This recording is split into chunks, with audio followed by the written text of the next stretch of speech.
Казвам се Кирил Николов, на 32 почти години съм. Занимавам се професионално с ориентиране и планинско бягане и в общи линии това е моят живот в момента.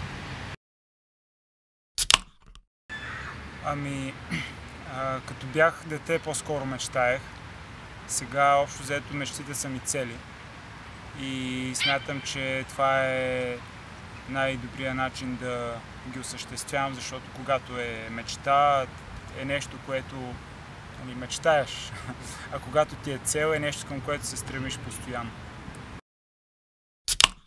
От около 10 години общо взето живота ми е подчинен на спорта и на целите, които си поставям с спорта, и там е общо взето, като се поставя една цел или мечта, в момента, в който я доближа, веднага си поставям следващата и общо взето забравям за предишната и не съм разсъждавал върху това, коя е най-хубавата цел, която съм постигнал.